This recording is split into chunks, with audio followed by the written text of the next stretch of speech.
friends, welcome back to Sip, Spill, and Solve. I'm Kiki. And I'm Jeannie. And today we got a wild mix. Yeah. A dumb criminal that made me question the future of humanity. And a case connected to the very famous, very good-looking Robert Redford, his daughter, that left us both speechless. Awesome. Okay, so what are we sipping today? Today we are sipping a wine, and the bottle's as beautiful. It's beautiful. It's called Christmas wine, and it is Dublin. Dublin Winery. And Dublin Winery, I believe, it's Dublin Wine Cellars. Maybe it's Dublin. Oh, yeah, Dublin. that could be either one. But it is in Rose Hill, North Carolina. Okay, it's a red. It's a red. And to be honest, I picked it, and you'll see when I post a picture of the wine, because it's beautiful. Yes. The bottle is beautiful. And it says North Carolina red. So what would you have expected with this wine? I would expected it to be more dry, not as sweet, very like almost Chardonnay type, I guess. Or But what happened when we tasted it? I got the effects of spoonful.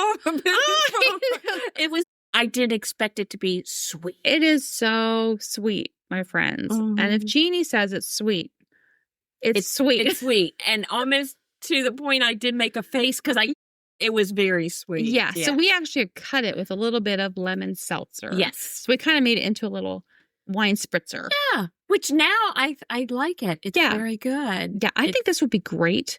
So you know how you can make like a punch bowl for Christmas and like they call for like a sparkling wine. Yes. And then, you have your ginger ale and all these other things. I think as that, it would be great.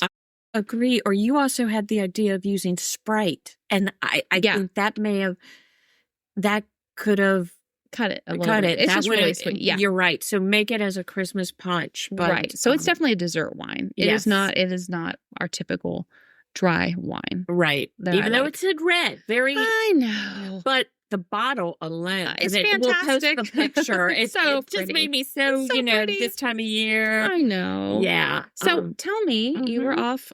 Well, 2 weeks. So your mom was ill. My mom had COVID-19, and just as what was a PSA announcement, because a lot of us now are at the age where we're taking care of our parents and that kind of thing. There is something called for older geriatric patients that it's brain fog. So everyone out there, if your family member has COVID-19 and they are older in age, be prepared.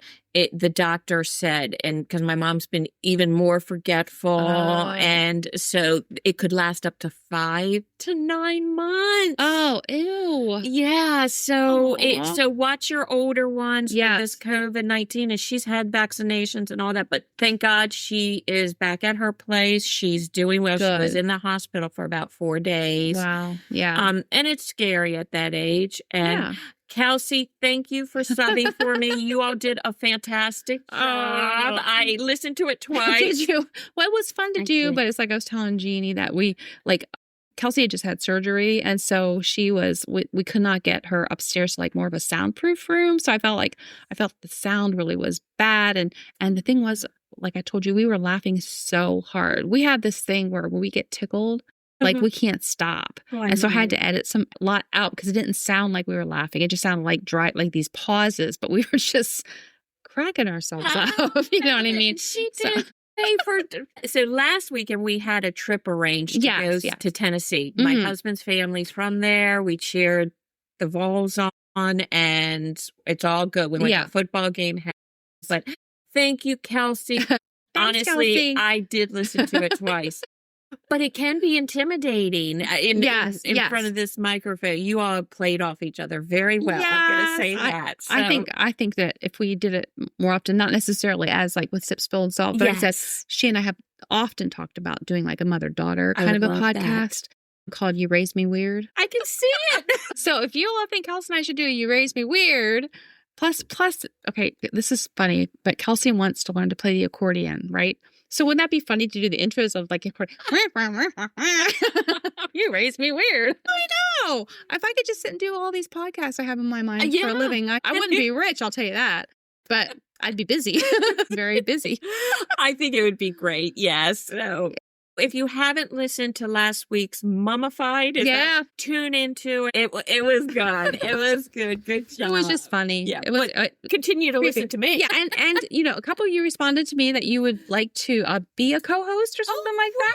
So, my friend Scott said me, and I'm like, oh, a boy. That would be good. I don't know, and so.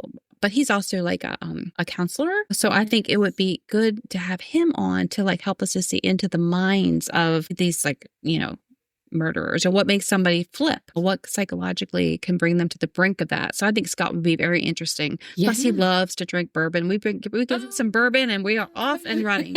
It would be fun. Anyway, and then my friend Donna said she would do. So we just had to figure out, like, we don't know exactly how to add in a guest from a distance. Like a call-in guest. We're technology. That's where we're technologically challenged. Anyway, so let's get on to our dumb criminal of the week. It's called the pizza ordering inmate. So today's idiot, bless his heart, is named Michael Harp from Corbin, Kentucky. Kentucky. Not Florida. Not Florida. Kentucky. Kentucky. And police arrest him for shoplifting and public intoxication. Pretty basic Tuesday. Oh, yeah. As one does. Right. So they break him into the booking area and not to jail yet, which is important because he still has his personal belongings on him. Okay. No. Can't go. No. And they let him make his one phone call. Well, instead of calling a lawyer or grandma or anyone with any sense, Michael uses the call to order 5 large Domino's pizzas. Okay, if you could see my face now. First of all, why? And then 5? What was he going to feed the police? I'm thinking. He was hungry. Right. But get this. Here's the beauty. It's even better. He orders them under the arresting officer's name. Actually, that's pretty good. So he used his own cell phone, so he still had the one in his pocket when he got arrested. What? So he admitted a crime while being processed for a crime. Yeah. Oh, my gosh. Okay. So the police, what did they do? They traced the pizza order right back to him, canceled it, added charges, identity theft, impersonating an officer, and theft by deception. Okay, and all for just Domino's pizza. Seriously. I don't know what they have in Kentucky, but if you're going to do that, Domino's. Again, we go back to bourbon. Kentucky's known for their bourbon. It wasn't even the stuffed crust. No. He didn't get any pizza then. No, I don't think it just right back to his, not back to his cell, but to his cell. I don't think he was in the cell yet. Yeah. So it's crazy. Oh my God. Like Kelsey, I don't know if you remember her saying on a thing, she just couldn't get over these dumb criminals. Yeah. And I told her, you can't understand them. That's why they're dumb. Yes. You kind of have to laugh with them, at them, or whatever. I don't like to offend people. Right. But it keeps us. Yeah. Kiki finds most of them, and it's just kind of like we reread them because it's like, what? They did what? As if they're not, in trouble enough. Yeah. They're gonna, it explains a lot about them, though. Yeah. I think I'm gonna order me some pizzas. And not just 1, 5. You just put it in the name of Officer Billy Bob Thornton. And deliver it to the police station. Yeah. You can't make this stuff up. No. So anyway, let's move on to our main. Oh, first of all, let me go back quickly. Yes. So did you hear? So Kelsey's comment about her wine and what the hell? She doesn't understand. She has from the very beginning been like, you have too many wines in there. It makes no sense. So she wants us to shorten it to wine. What the hell? Wine and what the hell? Or just come up with a completely different name. I think she'd be happy if we came up with a different name because she's like, you're not whining. There's wine and what the hell? She goes, that second wine makes 0 sense. So I was just about to say, on to wine and what the hell? Okay, Kelsey, we'll try to think well, are any listeners who want to come up with a name, send it to us. Yeah, we'll rename a segment. Yeah. We can swallow our pride. Yeah, we can. We thought it was cute. I did. I still think it's cute. Me too, but okay. Whatever. Okay, so we're going to shift gears because this next case is heartbreaking and it's still unsolved. Yes. and it involves actor Robert Redford's daughter, Shauna, and the murder of her fiance, Sid Wells.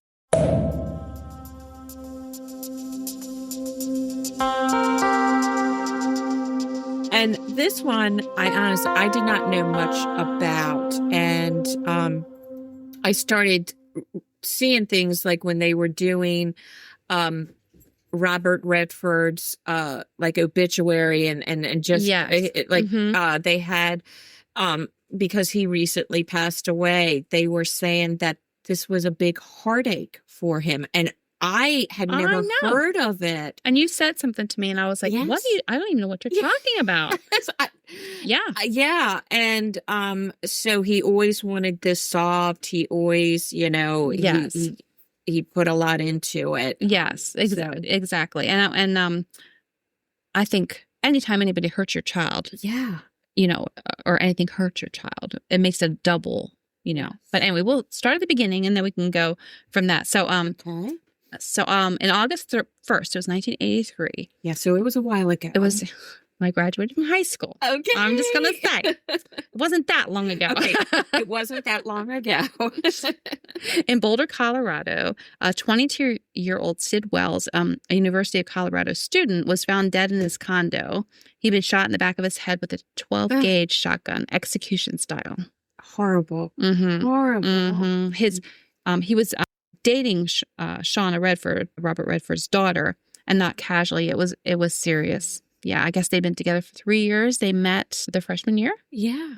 And he had come on family trips with the Redfords. That's what I... Yes. So, I mean, over the 3 years. Yes, yes. And I think initially the funny thing is he did not know for like 3 weeks after that she was Robert Redford's daughter. That is funny. Could you imagine being in her... This is my dad. Or just casually like... When did she determine, I wonder, in her mind, that she was going to tell him that? Yeah. Because I'm sure as famous celebrity's daughter, that she had to be careful who she dated because they would attach themselves to her star. You know what I mean? Yeah. So I'm sure she was very calculated about how long she waited, to who that was. But it was, so they were actually talking marriage. Yeah. Like they like after 3 years, they were still like totally in love. He was an ROTC. So I think, didn't he invite her to the ROTC ball? And that's where their first date was. That's what I had read or heard. How do you follow up on that? Like your first date's a ball. Yeah. Next year, let's go get some pizza. You know what I mean? Domino's. I know. Such a letdown. But, it really is. Yeah. So yeah, it was serious. Yeah. And it devastated not just his family, but also the Redfords. So it was two families that were devastated by this tragedy. I had heard that Robert Redford was really fond of Sid. Yes. Like he liked him as a person. Like if you said he went on family trips and stuff like that, I'm sure he became kind of like part of the family. For 3 years when you're dating someone, yeah. In fact, I had read or heard that Robert Redford at the time of this murder that took place, he was filming The Natural, which is a phenomenal phenomenal movie. But he actually shut down the production. Yeah, production, flew out, then also worked with not worked with the parents, but were there for Sid's parents. Yes. He hired security for them for a while. Was that it? I mean, just because they did not know at the time who had done this. Right. So let's back up just a little bit.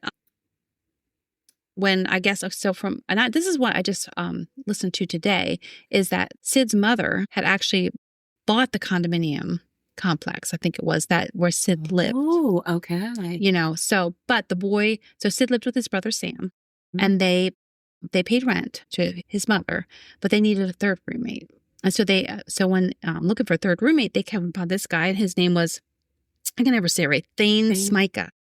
Thane. That's an interesting name. It is very, yeah. And so, he was a dropout of the college. Okay, I didn't know he was a dropout, but he was a dropout, and but he still had lived locally. He'd grown up locally in the next town over, I think, from Sid. So they had this kind of like trust of Colorado as very trusting of just like, I guess he was a little odd.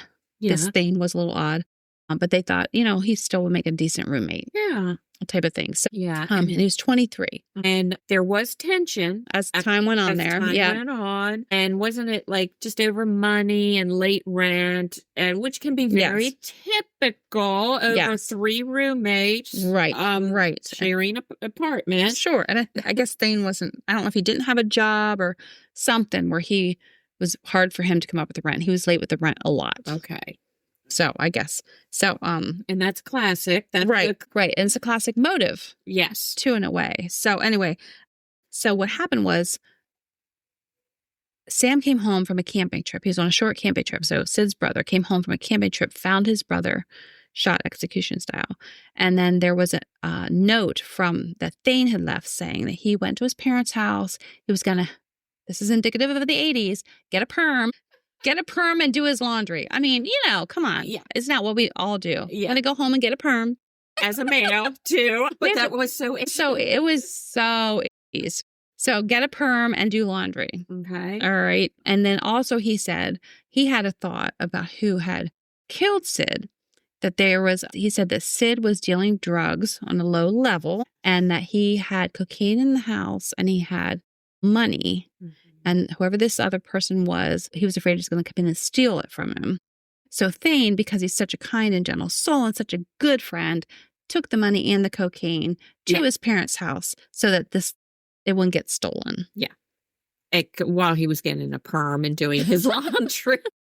Sorry, I'm being a little sarcastic there, but... plus, then they found out later that guess what?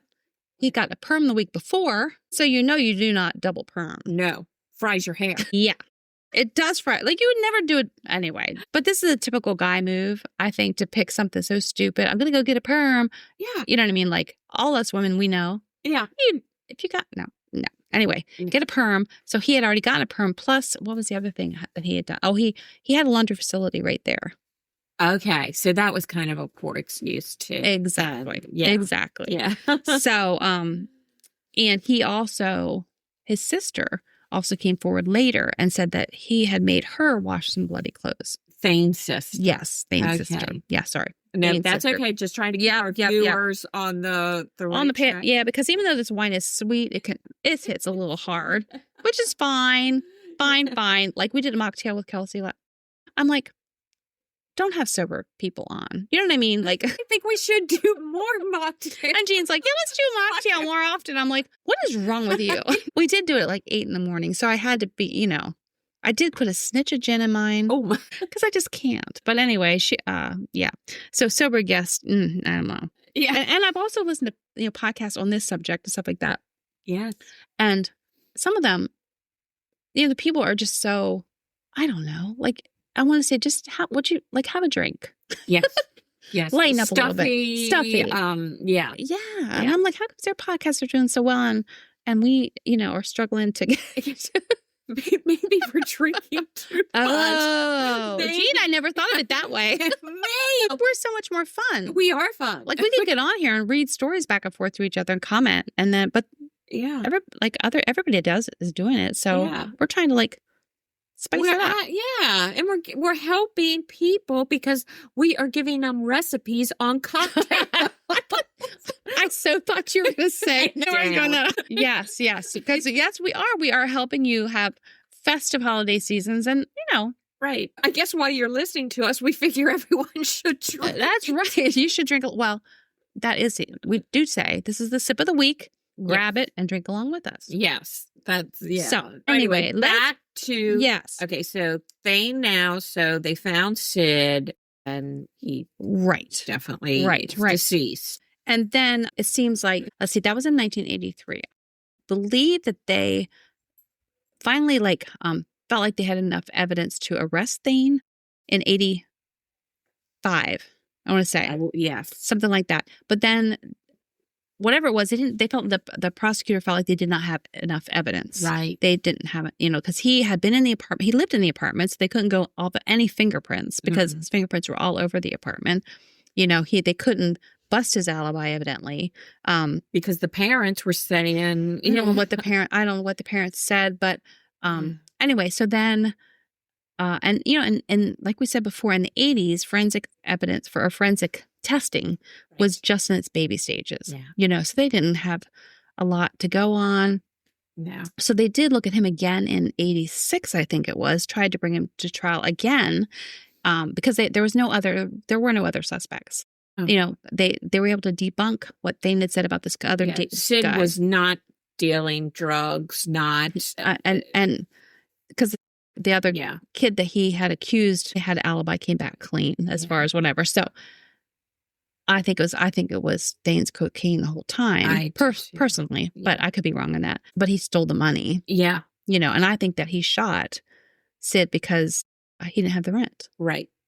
I think they probably got into an altercation, give me the rent, I don't have it, or whatever, and then it escalated from there. Didn't also they do a polygraph and Thane failed it? Okay. Yes. So Thane failed a polygraph. Yep. And his story kept changing, but they always considered him the suspect. Right. The only viable suspect. Yeah. So, and everything points to him, Yes. So then when they, I think it was in 86. Yes. So he was he was not making money. I guess he was also kind of like a con man. I think he was very smart. But so he ran a lot of scams in his lifetime, a lot of scams, a lot of cons. And so he wasn't new to this scammy game or whatever. And so second, he finally realized, like after the 86, altercation or whatever it was, that I think he was planning his escape. Yeah. I think the whole time he was planning his escape. Probably. So, because he knew that they'd probably come back to him. Mm-hmm. So he had 3 years. So he wasn't making any money in 83, but I think by 86, he might have had, I don't know, but in 86, guess what? Yeah. He vanishes. Mm-hmm. Completely. Yeah. And has never been seen again. No, and in 86, weren't the police at that point ready to arrest him or something? Or I think so. And they couldn't find him. They couldn't find him. He just vanished. Completely vanished. And in 2010, almost 30 years later, the police issued an arrest warrant, finally officially naming Smika as the killer. So I think before, see now, memory's getting foggy, but before he was they didn't have enough evidence to accuse him. Yes. And then in 2010, they finally had some DNA evidence. Yes. They were able to match the ballistics from the bullet that killed Sid with hard evidence. Yes. Yeah. With ammunition and a gun found in Smika's home, his parents' home. And so they actually were able to issue an arrest warrant. Then the FBI was able to get involved. And then they were able to actually now start an official manhunt. Yes. So before it was just he vanished. There weren't the resources because he wasn't really charged. Right. They were just looking for him. Now they can actually officially look for him as in a manhunt. Now they had a bunch of evidence. And so they finally felt they had enough. Right. Right. Yeah. Was it 2010? When did he disappear? 2086, I thought he disappeared in 86. Yeah. Yeah. I believe it was. So our years may be a little bit off, but so then they did find him. No, they did not find him. What they did find, I believe, was his car in Beverly Hills. Okay. And they found his car abandoned it had a stolen license plate on it and all the fingerprints. Now at the time though, the murder happened in Colorado. Mm-hmm. So, so now we're talking a different state where they found the car. And Smika had told his parents that he was planning to flee. Mm-hmm. I think this was in 2011. I think, I'm getting my dates mixed up. I hate when I do that. That's okay. Anyway, that he was planning on fleeing and he told them to get their passports because he would contact them. Right. Where he was. Right. But nothing. Yeah. Just not a thing.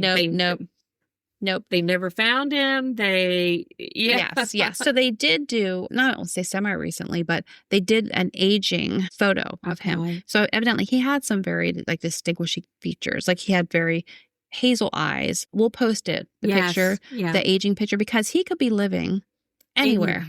Because back then in the 80s, it would have been easy to get a fake ID, all that jazz. Fake passport, fake social security. Yes, because they couldn't trace it like they can today. Right. Yeah. Right. So he might be, and this is what freaked me out when I was listening to it. I thought, this would make a great novel.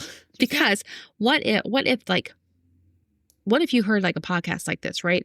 And then you start like looking, for whatever reason, your dad does something weird, something weird, and you're just like, huh, and then you start digging and you see that this guy kind of like looks like your dad. Yeah. Like I don't think Smicah is I don't think he's a serial killer. No, I know. I think this was a one-off. Yeah, yes. One-off. So I'm sure he has like laid low. Sure. For sure. I mean, he could be in Mexico. It could be, they think that like Brazil, he could be in Brazil. That's true. So he could be international. Right. But there's been sightings of him. So they say like in Ventura, California, they've traced, but they've gone and looked for him. They haven't been able to find him. Yeah. So we should do an age progression, the photo, because he still to this day has not been found. Yes. If he was, they would definitely prosecute him. Right. I mean, they have evidence. He did do this murder. Yeah. But let's find him because now his age, I'm guessing he's probably late 60s. Yeah, he's 66, I think. So he's still, I mean, I think we need to get him off the street and... Well, he needs to pay for his crime. You don't shoot because you don't have rent. No, it's or even if it escalated, if it was something else. Like what if Sid found drugs? Yes. Right. What if Sid found drugs? Yes, because he was in the ROTC. Right. He confronts Thane. Thane gets pissed at him.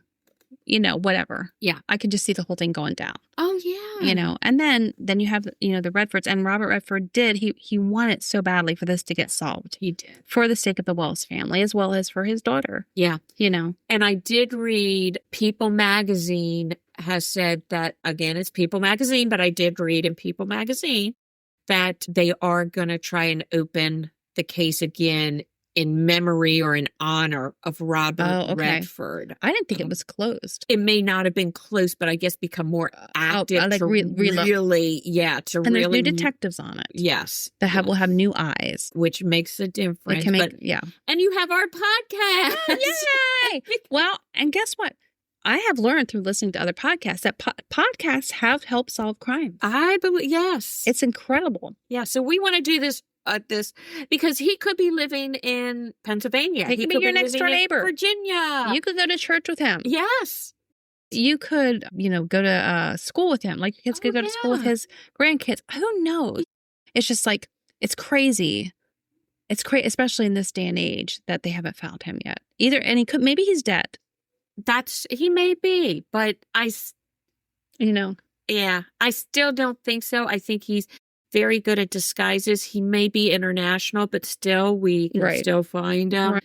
There's always plastic surgery options. Yeah. That type of thing. But you can't change, like, he was quirky. He was a little socially awkward. Yeah. You know what I mean? There's things like that. So. And I think Sid parents have passed now. I think I had read that. So, but I believe... I know the mother has. Have the father? I thought I had read both parents. Yeah. But even if they did, wouldn't you... I mean, I would want, again, that closure, that person to... Well, and the other thing, too, is, like I've had things happen, like I've alluded to things that have happened in my life that where you don't feel like you've gotten justice, right? Yes. But God is the ultimate dealer of justice, and so if he's not caught in this life, you know what I mean, he'll pay in the next life. Yeah. So you kind of hold on to that as kind of like a comfort in a way. Yeah. It's just like it'll, and you yourself. What goes around comes around, and God will take care of it. It is not mine. Vengeance is mine, saith the Lord. That's what the Bible says. And so sometimes I just had to let that go and be like, oh, your wrath is way worse than any wrath I could incur. Yes. Yes. And another thing too is like, if you've done something like that, having to live your whole life looking over your shoulder would suck. I hear stories of that, and I don't know how people can do it. You almost have to have something cold in your heart or in your... That you don't. And that's another thing. That's what I like to talk to Scott about, because what makes people snap? And they do have like series on that, like called Snapped and stuff like that. But what causes somebody to get to the point where they snap like that? Now with Thane, it could have just been like an instant you instantly angered. But why did he have a gun? Yeah. Number one, why did he even have a gun? But what causes you to get to the point of doing that in such a an instant of, you know what I mean? Yeah. Because they weren't married. It's not like a husband. No. Sometimes when I hear about a wife, I'm thinking, well, yeah. I don't understand. It fascinates me. It really it fascinates me because I want to know what, like, when good people snap. Yeah. You know what I mean? Because, like, I think everybody is, you know, I don't know. Like, unless it's like you have a psychological problem. I think everyone has that, but also, like, I understand more if you get into an altercation and you punch them and they fall back, hit their head, and they pass. Right. That's kind of like, I know it's a horrid thing, but it's more an accident. This was a gunshot. Execution style. So that's pretty cold. Yeah. That's pretty cold.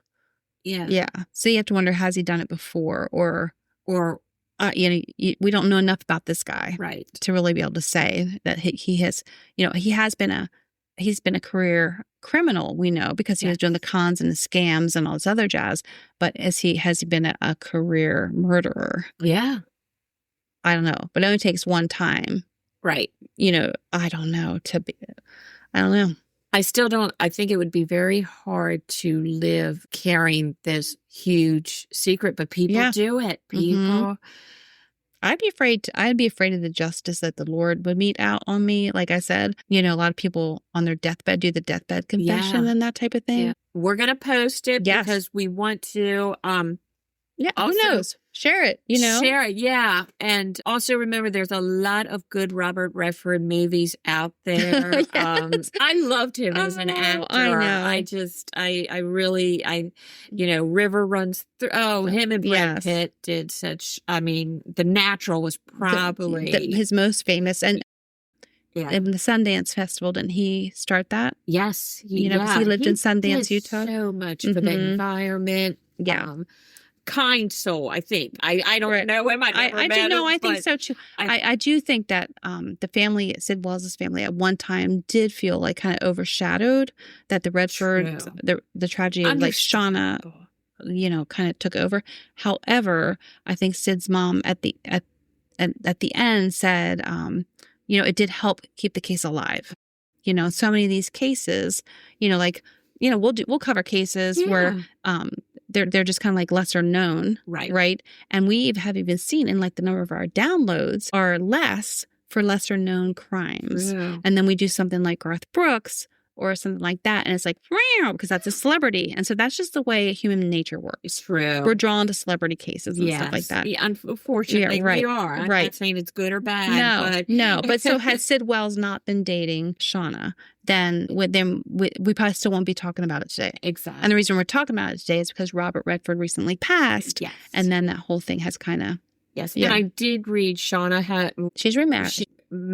Had a beautiful family, I guess. 2 little kids. And, so very good for her. Yeah. I'm sure that she still often thinks about this. I'm sure she does. I mean, it has to be human nature, you know. It has to be heartbreaking because it's not like you broke up with him. No. You know, it was just like he was taken away from you. So that'd be very difficult.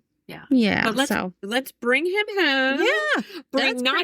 Bring Thane. Yes. Let's see if we can figure out where he is. And if you have seen him or anything like that, I'll try to include the number you should call. Boulder.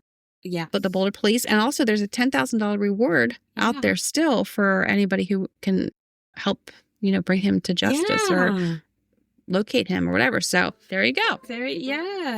So don't forget to follow us. Yes. We're of course on Facebook, Instagram. Yep.